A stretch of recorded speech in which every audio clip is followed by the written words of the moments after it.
والصلاة والسلام على رسوله الكريم وبعد قال تبارك وتعالى في القرآن المجيد إن الله وملائكته يصلون على النبي يا أيها الذين آمنوا صلوا عليه وسلموا تسليما اللهم صل على اللهم صل على محمد وعلى آل محمد صلى الله عليه وسلم صلاة علیہ السلام حضرت گرامی، جیسا کہ آپ تمام حضرات اس بات سے باخبر ہیں کہ جامعہ رسول سے ہر ہفتے یعنی جمعرات کے دن ایک تبلیغی جماعت وفد ہر مسجد میں جاتی ہے اور کچھ نہ کچھ نئے مسائل، بنیادی مسائل آپ کے سامنے پیش کرتی ہے۔ اسی کے متعلق آج ہم آپ کے سامنے حاضر ہیں اور آج ہم آپ کے سامنے بہت ہی بہترین چیز جو انسان کی زندگی میں انسان کو معزز مزین بناتی ہے وہ ہے اخلاق۔ اور اخلاقی ایسی چیز ہے جس کے ذریعے انسان کی پہچان ہوتی ہے، انسان کو دنیا سے جانے کے بعد پہچانا جاتا ہے۔ اور جیسا کہ ہمارے لیے، ہم مسلمانوں کے لیے سب سے بہترین نمونہ آئیڈیل ہمارے حضور ہیں، جیسا کہ اللہ تبارک و تعالیٰ قرآن مجید میں ارشاد فرماتا ہے لقد کان لکم فی رسول اللہ اسوۃ حسنہ، کہ ہمارے لیے ہمارے حضور بہترین آئیڈیل ہے۔ اور اللہ تبارک و تعالیٰ نے جب ہمارے حضور، ہمارے نبی، ہمارے آقا محمد رسول اللہ صلی اللہ تعالیٰ علیہ وسلم کو اس دنیا میں جب بھیجا تو پہلے ہی اسلام کی تبلیغ کے لیے نہیں بھیجا۔ اللہ کے رسول کو اللہ تبارک و تعالیٰ نے جو بھیجا شروعاتی زندگی میں، تو اللہ تعالیٰ نے آپ کے اندر اخلاق دی، رویہ دیا، جس کے ذریعے اس اخلاق کو دیکھ کر لوگ حضور سے متاثر ہوئے۔ نہ کہ اللہ تبارک و تعالیٰ نے پہلے ہی آپ کو حکم دے دیا کہ آپ پہلے ہی اسلام کی تبلیغ کیجیے، اس کی دعوت دیجیے، بلکہ ایسا نہیں ہے، پہلے حضور نے اپنا اخلاق لوگوں کے سامنے پیش کیا جس سے لوگ اس سے متاثر ہوئے۔ اور یہی وجہ ہے کہ اللہ تبارک و تعالیٰ قرآن مجید میں ارشاد فرماتا ہے وَإِنَّكَ لَعَلَىٰ خُلُقٍ عَظِيمٍ، کہ اللہ تبارک و تعالیٰ نے آپ کو خلق عظیم پر پیدا کیا۔ اب آپ سب سے پہلے یہ سمجھیے خلق عظیم ہوتا کیا ہے۔ اصل میں اخلاق کی 3 قسمیں ہوتی ہیں، پہلی ایک حسن، دوسری کریم اور تیسری عظیم۔ حسن یہ ہوتی ہے کہ اگر آپ کے ساتھ کوئی برا کرتا ہے تو آپ اس کا جواب برائی سے دیں۔ جیسے مان لیجیے کہ اگر آپ کو کوئی ایک تھپڑ مارے تو آپ بھی اس کو ایک تھپڑ ماریے، یہ خلق حسن ہے۔ خلق کریم کیا ہے کہ اگر کوئی آپ کے ساتھ برائی کرتا ہے، آپ کو تکلیف دیتا ہے تو آپ اسے تکلیف نہ دے کر اسے معاف کر دیجیے۔ اور خلق عظیم یہ ہے کہ اگر آپ کو کوئی تکلیف دیتا ہے، اذیت دیتا ہے، تو آپ اس کو معاف بھی کر دیں اور اس کے ساتھ بھلائی بھی کریں۔ اور یہ صفت صرف ہمارے حضور صلی اللہ تعالیٰ علیہ وسلم کے ساتھ ہی خاص ہے، یہ صرف ان کا ہی خاصہ ہے۔ آج ہم آپ کے سامنے کچھ ایسے واقعات، کچھ ایسی حدیثیں پیش کریں گے جس سے آپ کو یہ سمجھ میں آئے گا کہ حضور صلی اللہ تعالیٰ علیہ وسلم کو اتنی تکلیف دینے کے باوجود بھی آپ ان کو معاف کر دیا کرتے تھے، ان کے لیے دعائیں کیا کرتے تھے۔ جیسا کہ طائف کا واقعہ بہت مشہور ہے کہ آپ کو وہاں کے بچوں نے، وہاں کے لوگوں نے پتھر مارے، جس سے آپ خون آلودہ ہو گئے، آپ کا جسم مبارک خون سے بھر گیا، پھر بھی آپ حضرت جبریل آئے اور کہا کہ آپ حکم دیجیے تو میں دونوں پہاڑوں کو ملا دوں، لیکن حضور صلی اللہ تعالیٰ علیہ وسلم نے منع کیا اور کہا کہ انہیں لوگ ہیں جو آنے والی نسلیں، ان کی ہی آنے والی نسلیں ہیں جو آنے والے وقت میں مسلمان ہوں گے، ہمارا کلمہ پڑھنے والے ہوں گے۔ حضرات گرامی، اسی کے تعلق سے میں کچھ آپ کے سامنے حدیثیں پیش کر رہا ہوں، سماعت فرمائیں۔ حضرت جابر بن عبداللہ رضی اللہ عنہ فرماتے ہیں وہ ایک مرتبہ حضور نبی اکرم صلی اللہ تعالیٰ علیہ وسلم کے ہمراہ، یعنی کہ ان کے ساتھ نجد کی طرف جنگ کے لیے روانہ ہوئے۔ جب حضور نبی اکرم صلی اللہ تعالیٰ علیہ وسلم واپس تشریف لائے تو وہ بھی واپس تشریف لائے، اور راستے میں ایک وادی میں انہیں دوپہر ہو گئی، یعنی دوپہر کا وقت ہو گیا، اور ایک درخت کے نیچے بیٹھ گئے۔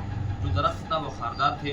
حضور نبی اکرم صلی اللہ تعالیٰ علیہ وسلم نے وہاں آرام کرنے کا ارادے سے پڑاؤ کیا، تو لوگ ادھر ادھر درختوں کے سائے میں چلے گئے۔ حضور نبی اکرم صلی اللہ تعالیٰ علیہ وسلم بھی ایک کیکر کے درخت کے نیچے لیٹ گئے۔ آپ نے اپنی تلوار درخت پر لٹکا دی۔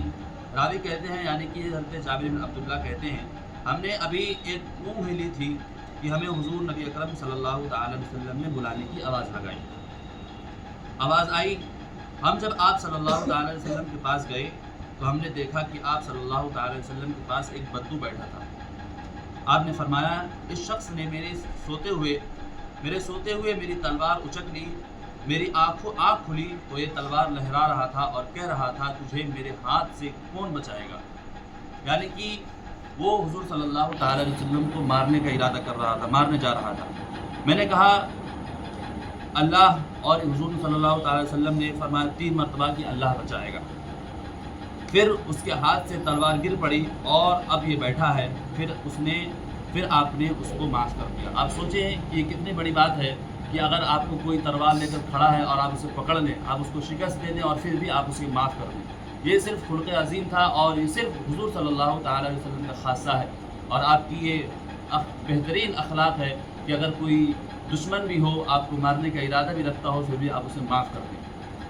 اور ایک سب سے بڑی بات یہ ہے کہ ایک یہ ہوتا ہے کہ آدمی جب جیت نہیں پاتا، کسی کو مار نہیں پاتا، تب اسے معاف کر دے۔ یہ معاف نہیں، اصل میں کوئی معافی نہیں ہے کہ آپ اسے مار نہیں سکتے، آپ اس کو شکست نہیں دے سکتے تو اسے معاف کر دیں۔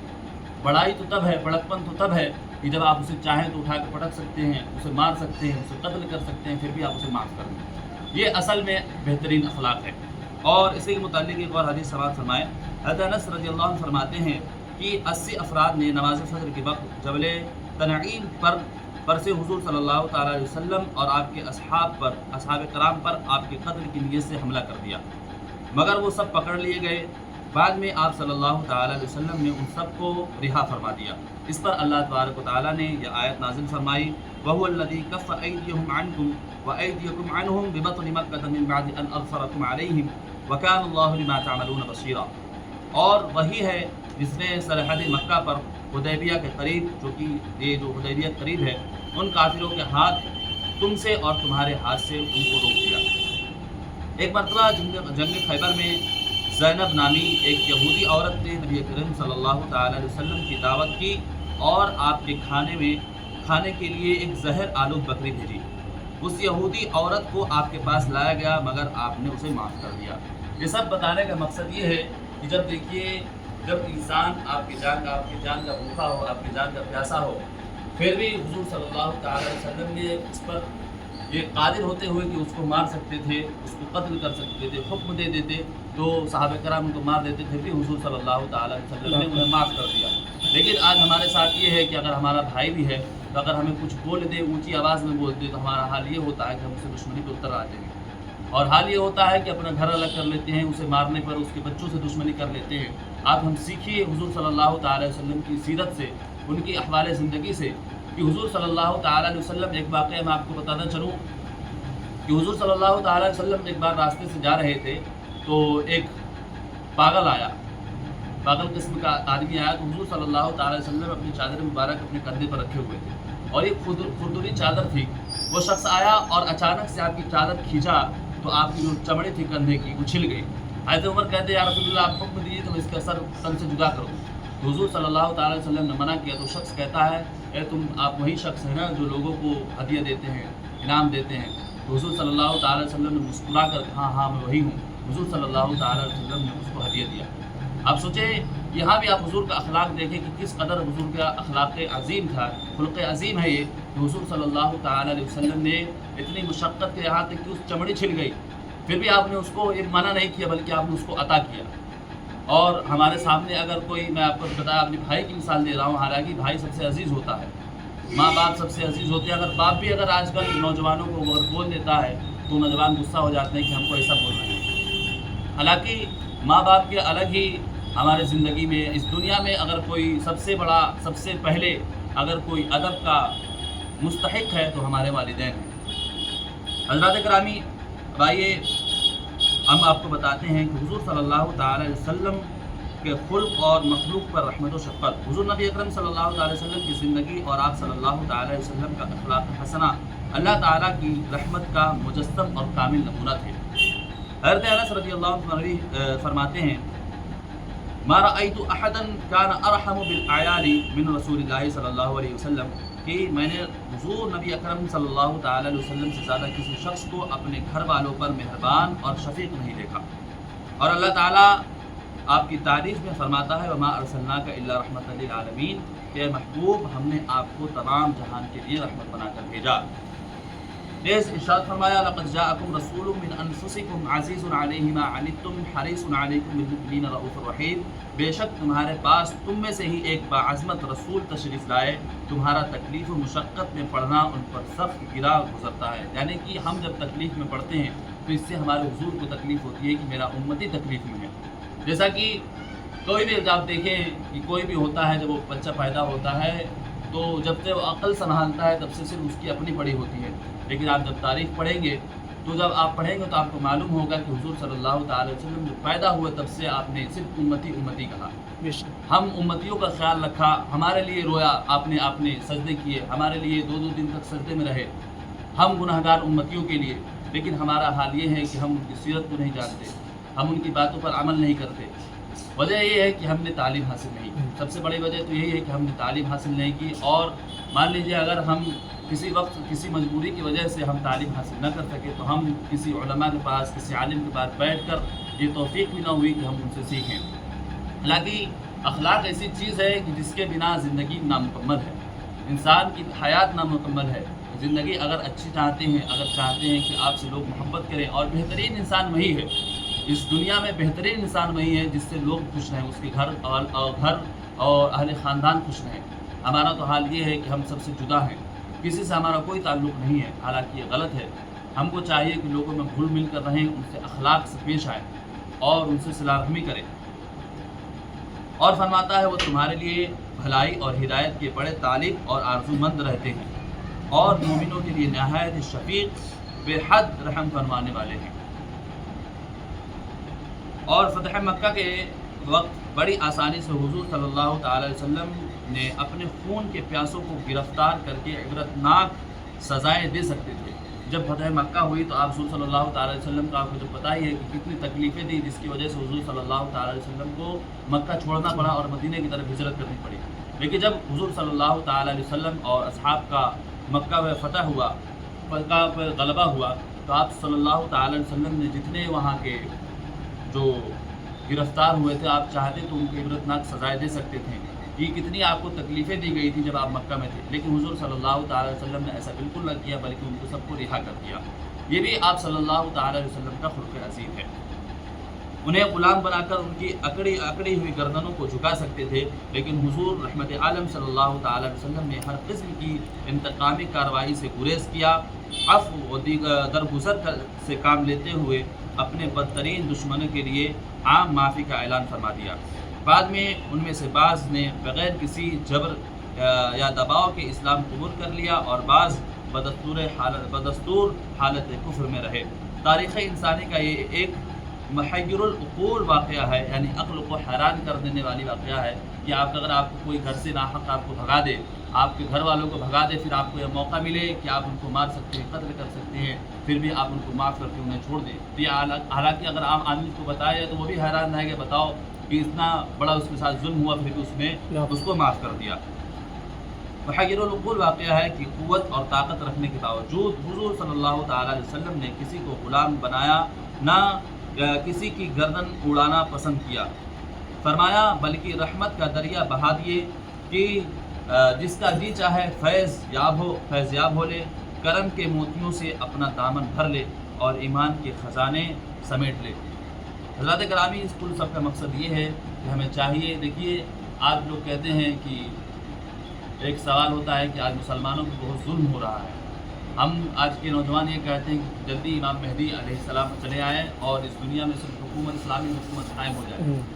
اور آپ یہ غور نہیں کرتے کہ اسلامی حکومت ایسی تھوڑی قائم ہو جائے گی۔ اسلامی حکومت قائم کرنے کے لیے سب سے ضروری یہ ہے کہ ہم اپنے آپ میں، اپنے اندر اسلام کو اپنائیں، اپنے اندر اسلام کی جو صفت ہے وہ لائیں۔ ہمارے اندر تو نہ نماز ہے، نہ اسلام نے کہا جھوٹ نہ بولو، غیبت نہ کرو، چغلی نہ کرو، تو یہ سب تو ہمارے اندر ہے، تو اسلامی حکومت کیسے آئے گی؟ ہمیں ضرورت ہے کہ پہلے ہم اپنے اندر بدلاؤ کریں۔ انشاءاللہ تبارک و تعالیٰ اس دیش میں کیا، پورے ملک میں، پوری دنیا میں اسلامی حکومت ہوگی اگر ہم اپنے اندر حضور کی سیرت کو اپنائیں۔ کیونکہ آپ کی نماز کو دیکھ کر، آپ جو عبادات کرتے ہیں، تو یہ دیکھ کر کوئی آپ سے متاثر نہیں ہوگا۔ اگر کوئی متاثر ہوگا تو آپ کے اخلاق سے ہوگا۔ آپ تو آج مسلمانوں میں کہتے ہیں کہ مسلمان سب سے زیادہ جھوٹا ہوتا ہے۔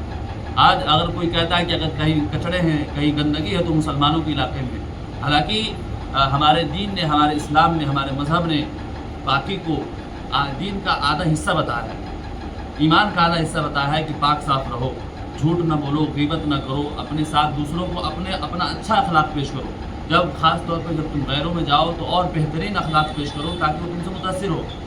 کوئی بھی آپ کو یہ نہیں دیکھے گا کہ آپ نماز پڑھ رہے ہیں تو بہت اچھے ہیں، آپ عبادت کر رہے ہیں تو بہت اچھے ہیں، یہ کوئی نہیں دیکھے گا۔ اگر کوئی دیکھے گا تو آپ کا اخلاق دیکھے گا۔ حضرت گرامی، تو آپ سے میں عرض کروں گا کہ آپ جب بھی کسی سے ملیں تو سلام کریں، اس کے ساتھ اپنا اچھا ویوہار پیش کریں تاکہ وہ بھی خوش ہو، کم سے کم آپ اپنی طرف متاثر نہ کر پائیں، اپنی طرف اس کو لا نہ پائیں، تو کم سے کم وہ آپ سے بدظن نہ ہو، یہ گمان نہ کرے کہ یہ بہت کمینہ آدمی ہے، صحیح آدمی نہیں ہے، درست آدمی نہیں ہے۔ کم سے کم اتنا تو نہ کر سکتے ہیں کہ وہ کم سے کم آپ سے بدظن نہ ہو، اتنا تو آپ اخلاق اس کے سامنے پیش کریں۔ اور اس کے علاوہ آپ کے اندر آپ کے ذہن میں کوئی اور سوال ہو تو آپ بے شک پوچھ سکتے ہیں۔ جیسے بالوں کو لے کے سوال تو مردوں کے اوپر کتنے لمبے بال چھپ جاتے ہیں اور کس طرح سے رکھ سکتے ہیں؟ جیسے کہ یہاں پہ سائڈ کی فیڈ نہیں رکھ سکتے، سائڈ کے خط بنوا مطلب سکتے ایک دم فیڈ نہیں رکھ سکتے کہ ایک دم ہٹا دیے، اور لمبائی کتنی ہے سب کی؟ اگر لمبائی کندھے تک، کندھے کے نیچے گردن تک سنت ہے۔ اور پرفیوم مردوں کے اوپر پرفیوم آپ وہ پرفیوم لگا سکتے ہیں جس میں الکوہل نہ ہو۔ الکوہل نہ ہو۔ ہاں، لیکن ابھی جو کچھ پرفیوم آ رہی ہے جس میں الکوہل فری ہوتی ہے وہ لگا سکتے ہیں۔ الکوہل والے میں بھی جیسے کچھ پرفیوم ہوتی ہے، جیسے پہلے جو شراب حرام کی گئی تھی تو وہ کھجوروں سے انگوروں سے بنتی تھی، تو ابھی جو کمپنیاں ہیں تو کچھ ان کی شراب میں وہ بدبو نہیں ہوتی، اور نماز میں اس لیے منع کیا گیا ہے جسے